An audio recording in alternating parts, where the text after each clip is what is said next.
প্যারা হাজিরিন, হযরতে আবু বকর সিদ্দিকের নাম আপনারা শুনছেন নি? হযরতে আবু বকর সিদ্দিক রাদিয়াল্লাহু তাআলা আনহু নবীজির সামনে দাঁড়ানো।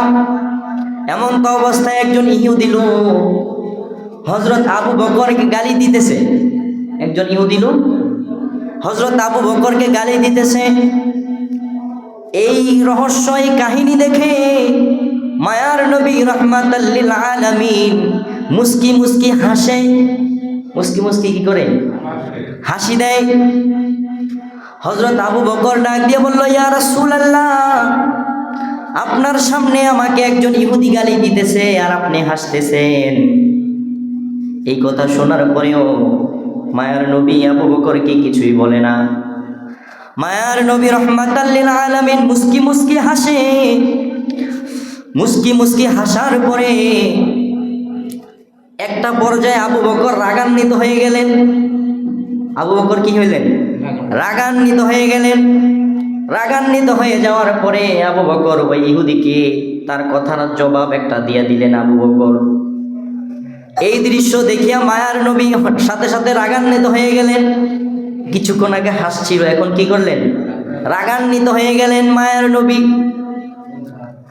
রাগান্বিত হয়ে যাওয়ার পরে আবু বকর ডাক দিয়া বলল, ইয়া রাসূলুল্লাহ, ইয়া হাবিবাল্লাহ, নবীজি, প্রথমে আপনি মুস্কি মুস্কি হাসলেন, তারপরে আপনি আবার রাগান্বিত কেন হয়ে গেলেন? মায়ার নবী রাহমাতাল লিল আলামিন ডাক দিয়ে বলে, আবু বকর, ওই লোকটা যতক্ষণ তোমাকে গালি দিচ্ছিল, যতক্ষণ পর্যন্ত তুমি চুপ রহিয়াছিলে, ততক্ষণ পর্যন্ত রহমতের একটা ফেরেশতা তোমার সাথে ছিল। রহমতের একটা ফেরেশতা তোমার সাথে থাকিয়ে ওই ব্যক্তির কথার উত্তর দিতেছিল। যখনই তুমি তার কথার প্রতিবাদ করলে, তখন তোমার সাথে সাথে সাথে ফেরেশতা তার চলে গেল। তোমার সাথে শয়তান এসে বর করে ফেললো। যখন শয়তান তোমার সাথে বর করে ফেললো, তখন তুমি তার কথার জবাব দেওয়া শুরু করে দিলে। অর্থাৎ যতক্ষণ তুমি চুপ ছিলে তখন আল্লাহ তাআলার পছন্দনীয় ছিলে, আবার যতক্ষণ তুমি তার কথার জবাব দেওয়া শুরু করে দিলে, তারপরে তোমার সাথে শয়তান এসে ভর করে ফেললো। প্যারা হাজিরের এই কথার দ্বারা বোঝা যায় কি, একজন লোক যখন আপনাকে গালি দিবে, একজন লোক যখন আপনাকে আক্রমণ করতে আসবে, যদি পারেন প্রথমে তাকে বুঝান। যদি পারেন প্রথমে তাকে বুঝান, তারপরে যেভাবে বলেন আবার বুঝান, তারপরে আবার বুঝান। বুঝানোর পরেও যদি সে বুঝ না মানে, তারপরে আপনি নিজের জান তো রক্ষা করতে হবে নাকি? যদি আপনাকে সে আক্রমণ করতে আসে, তারপরে আপনি কি তার উপরে ঝাঁপিয়ে পড়েন? প্রথমে আপনি কি করেন? বুঝান। বুঝাইতে হবে, মানুষদেরকে বুঝাইতে হবে যে ভাই এই কাজটা ভালো নয়, এই কাজটার দিকে ঝুঁকিও না, এই কাজটা থেকে তুমি ফিরে আসো, এই কাজটা ভালো না, এই কাজটা খারাপ। এরকমভাবে মানুষদেরকে প্রথমে একবার দুইবার তিনবার বুঝানোর আদেশ কে দিয়েছেন? স্বয়ং রাসূল দিয়েছেন যে প্রথমে একবার দুইবার তুমি মানুষদেরকে বুঝাও, তারপরে বুঝ না মানলে তারপরে যে ব্যবস্থা রয়েছে সেই ব্যবস্থা তুমি গ্রহণ করো। প্যারা হাজিরিন, আমার নবীর চরিত্র কেমন চরিত্র ছিল জানুনি? যেই নবীর চরিত্রের কথা রব্বুল আলামিন কুরআনুল কারীমের মধ্যে বলেছেন, ওয়া ইন্নাকা লাআলা খুলকিন আযীম, এই পৃথিবীর মধ্যে সবচাইতে উত্তম চরিত্রের অধিকারী হচ্ছে আমার মায়ার নবী রাহমাতাল লিল আলামিন। আমার মায়ার নবী রাহমাতাল লিল আলামিন উহুদের ময়দানে যুদ্ধ করতে গিয়েছিলেন।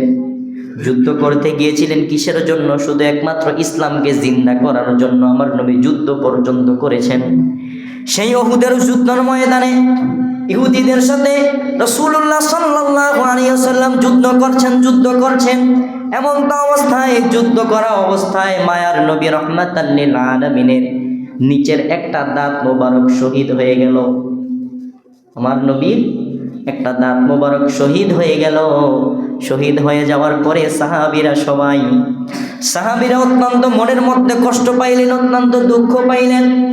অত্যন্ত দুঃখ পাওয়ার পরে সাহাবীরা রাসূল করিম সাল্লাল্লাহু আলাইহি ওয়াসাল্লামের সামনে গেলেন, গিয়া বললেন, ইয়া রাসূলুল্লাহ, ইয়া হাবিবাল্লাহ, নবীজি, আপনাকে কাফেররা, বেঈমানরা, মুশরিকরা উহুদের যুদ্ধের ময়দানে আপনার দাঁত মুবারককে শহীদ করে দিয়েছে।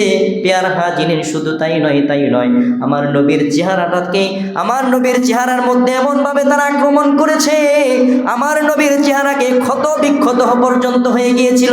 আমার নবীর চেহারার মধ্যে এমনিভাবে তারা আঘাত করেছে, ওই উহুদের যুদ্ধের ময়দানে আমার নবীকে এমনিভাবে তারা আঘাত করেছে। সাহাবীরা দেখে চোখের পানি ফালায় আর বলে, মায়ার নবী রহমাতাল লিল আলামিন, আপনাকে কাফেররা, বেঈমানরা, মুশরিকরা এমনভাবে মেরেছে, এমনভাবে আক্রমণ করেছে, এমনভাবে আঘাত করেছে, আপনি তাদেরকে বদদোয়া করুন। আপনি তাদেরকে কি করেন? বদদোয়া করেন। এই কথা বললেন সাহাবীরা।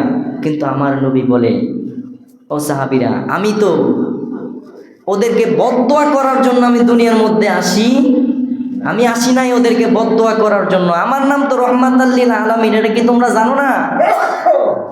আমি তো এদেরকে বদদোয়া করার জন্য আসি নাই। উল্টা আমার নবীজির চরিত্র কি ছিল? খুলুকে আযীম ছিল। এই জন্য আমার নবীজি দাঁত মুবারক শহীদ হয়ে গেছে।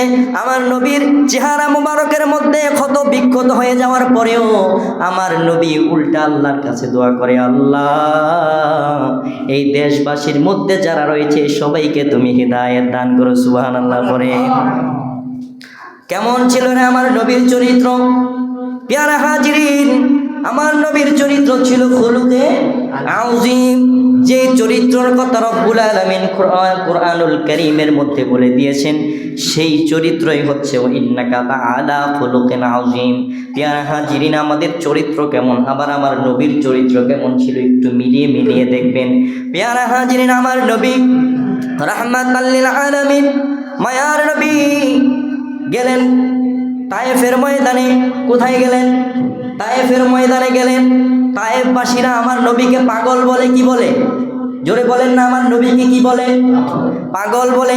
আমার নবীকে জাদুকর বলে, গালি দেয়। কিন্তু আমার নবী কোনোদিনও তাদেরকে বদদোয়া করে? জোরে বলেন না, করে? আজকে আমাদেরকে একজনে পাগল বললে আমরা সাথে সাথে রিয়েক্ট দিয়ে দিই।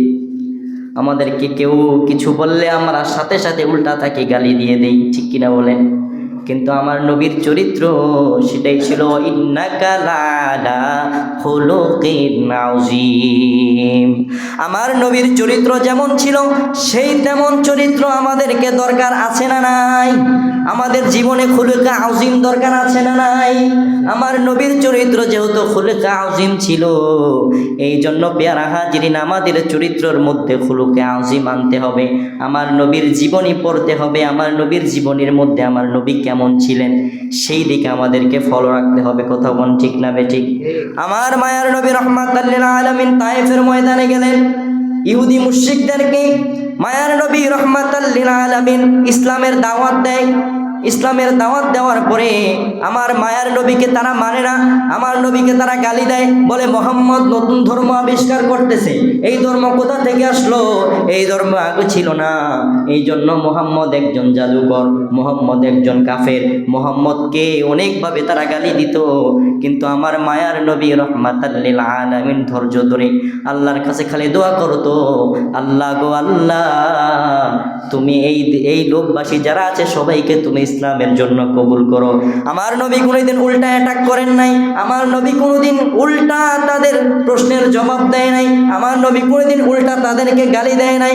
আমার নবীকে তারা গালি দিত, পাগল বলতো, আর যাই বলতো, আমার নবী রহমাতাল লিল আলামিন তাদের জন্য বেশি বেশি করে দোয়া করে দিত রব্বুল আলামিন। এই জন্য কুরআনুল কারীমের মধ্যে বলেছেন, ইন্নাকা লাআলা খুলুকিন আযীম। আমার নবীর চরিত্র হচ্ছে উত্তম চরিত্র। এই এমন চরিত্র দুনিয়ার মধ্যে আর কেউ হতে পারে না। আমার নবী হচ্ছে সবচাইতে বড় বেমেসাল। আমার নবীর সাথে মেসাল কারোর সঙ্গে যুক্ত হয় না। পেয়ারা হাজিরিন, আমার নবী রহমাতাল লিল আলামিন একদিন নামাজ পড়তেছিলেন। কি করতেছিলেন বলেন না? নামাজ পড়তেছিলেন। সেজদায় যখন গেলেন, কোথায় গেলেন? সেজদায় যখন গেলেন, মায়ার নবীর উপরে ওরা এমন অত্যাচার করতো, আমার মায়ার নবী কেমন ভাবে তারা কষ্ট দিত। মায়ার নবী রাহমাতাল লিল আলামিন যখন সেজদার মধ্যে গেলেন, সেজদার মধ্যে যাওয়ার পরে কাফেররা, বেঈমানরা, মুশরিকরা এসে উটের নাড়ি বুড়ি পর্যন্ত আমার নবীর পিঠের মধ্যে দিয়ে দিয়েছিলেন। আমার নবী রাহমাতাল লিল আলামিন যখন সেজদা দেয়, সেজদা দেওয়ার সাথে সাথে উটের নাড়ি বুড়িগুলি আমার নবীর উপরে তারা দিয়ে দিত, আমার নবী যেন সেজদা থেকে না উঠতে পারে। এমনিভাবে আমার নবীকে, এমনিভাবে তায়েফের ময়দানে এমনিভাবে আমার নবীকে কষ্ট দিত রে। আমার নবী এত কষ্ট পাওয়ার পরেও কোনোদিন কাফেরদেরকে গালি দেয় নাই। এমন কষ্ট পাওয়ার পরেও আমার নবী কোনোদিন কাফেরের, তায়েফের ময়দানের যত মানুষ ছিল সবার জন্য আমার নবী দোয়া করেছেন কিনা বলেন? একদিন মায়ার নবী রাহমাতাল লিল আলামিন মসজিদে নববীর সামনে বসা, মসজিদে নববীর সামনে বসে থাকার পরে দেখতেছে একজন কাফের এসে এমনিভাবে আমার নবীজির গলার মধ্যে চেপে ধরেছে। একটা ওড়না অথবা একটা কাপড়, যেটাই আমরা বলি না কেন, একটা কাপড় দিয়ে দুই দিক দিয়ে এমনভাবে টান দিয়েছে, এমনভাবে পেঁচিয়ে এমনভাবে টান দিয়েছে, আমার নবীকে তারা মেরে ফেলতে চেয়েছিল, আমার নবীকে তারা দুনিয়া থেকে সরিয়ে ফেলতে চেয়েছিল। তাদের চিন্তা ভাবনা ছিল মুহাম্মদ যদি দুনিয়ার মধ্যে থাকে তাহলে সে তার ইসলাম ধর্ম তাদের মানুষের কাছে পৌঁছাবে এবং ইসলাম ধর্মটা অনেক বড় হয়ে যাবে। এই জন্য মুহাম্মদকে দুনিয়ার মধ্যে আর রাখা যাবে, জোরে বলেন না, রাখা যাবে না। এই জন্য তারা সব সময় চিন্তা ফিকির করতো কোন সময় নবী রাহমাতাল লিল আলামিনকে তারা কেমনি ভাবে দুনিয়া থেকে বিদায় করবে। কিন্তু যার কেউ নাই তার রয়েছে কে? জোরে বলেন না কে? আল্লাহ রাব্বুল আলামিন বলেছে, পেয়ারা হাবিব আপনি তায়েফের ময়দানে যান, আপনি কাফেরদের কাছে ইসলামের দাওয়াত আপনি পৌঁছান, আপনার কাজ হচ্ছে ইসলামের দাওয়াত পৌঁছান, কিন্তু কবুল করার মালিক তিনি কে?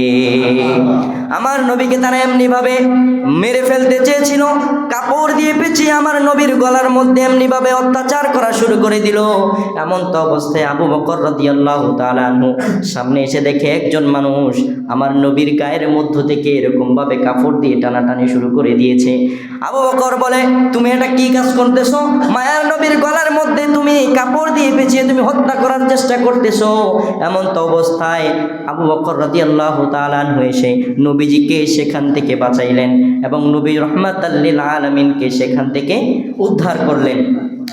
প্যারা হাজিরিন, যেহেতু জুমার আলোচনার সামনে যাওয়া যাচ্ছে না, সময় একদম কম, আমি আজকে বুঝাইতে চাইলাম আমার নবীর চরিত্র ছিল ওয়া ইন্নাকা লাআলা খুলুকিন আযীম, যেটা কুরআনুল কারীমের সূরা কালামের মধ্যে রব্বুল আলামিন বললেন ওয়া ইন্নাকা লাআলা খুলুকিন আযীম, আমার নবীর চরিত্র ছিল উত্তম চরিত্র। প্যারা হাজিরিন, আপনারা যারা রয়েছেন আমার সামনে, আমি প্রথমে তিনটা কথা বলেছিলাম, খুলুকে হাসান, খুলুকে কারীম, খুলুকে আযীম। খুলুকে হাসান, খুলুকে হাসান কাকে বলে? যারা পরে আসছেন জানেন না। খুলুকে হাসান হচ্ছে একটা মানুষ আপনাকে থাপ্পড় দেওয়ার পরেও আপনি যা উল্টা তাকে আক্রমণ করলেন, সেটাকে বলা হয় খুলুকে হাসান। খুলুকে কারীম কাকে বলে? খুলুকে কারীম হচ্ছে একজন লোক আপনাকে থাপ্পড় অথবা আক্রমণ করার পরে আপনি তাকে কিচ্ছুই বললেন না, চুপ করে রইলেন, সেটাকে বলা হয় খুলুকে কারীম। আর খুলুকে আযীম কাকে বলা হয়? যেটা আমার নবীর চরিত্র ছিল সেটাকেই খুলুকে আযীম বলা হয়। আমার নবীকে যখন মানুষ আক্রমণ করতো, আমার নবীকে যখন গালি দিত, উল্টা আমার নবী আল্লাহর কাছে দোয়া করতো, আল্লাহ এদেরকে তুমি ইসলামের জন্য কবুল করে নাও। এটাই ছিল আমার নবীর চরিত্র। পেয়ারা হাজিরিন, এই জন্য আমি আপনাদেরকে রিকোয়েস্ট করব যে আপনারা খুলুকে আযীমের মধ্যে চলে আসেন। আমার যেই নবীর যেই চরিত্র ছিল, যেই স্বভাব ছিল, এই স্বভাব আমাদেরকে নিজেদের জীবনের মধ্যে গঠন করতে হবে। পারবো তো ইনশাআল্লাহ? যাই হোক, সবাই, শেষ কথা হচ্ছে আল্লাহ রাব্বুল আলামিন আমাদের উপরে 5 ওয়াক্ত নামাজ ফরজ করেছেন, ঠিক কিনা বলেন? তো আপনারা যারা আছেন সবাই 5 ওয়াক্ত নামাজ কি করবেন? জামাতের সাথে আদায় করার চেষ্টা করবেন। আল্লাহ রাব্বুল আলামিন খুলুকে আযীমের মধ্যে আমাদেরকে আসার তৌফিক দান করুক, পড়ুন আমিন। 5 ওয়াক্ত নামাজ জামাতে আদায় করার তৌফিক দান করুক, সবাই পড়ে আমিন। ওয়া আখিরি দাওয়ানা আনিল হামদুলিল্লাহি রাব্বিল আলামিন। যারা পরে আসছেন 4 রাকাত কাবলা জুমা সুন্নাত আদায় করুন।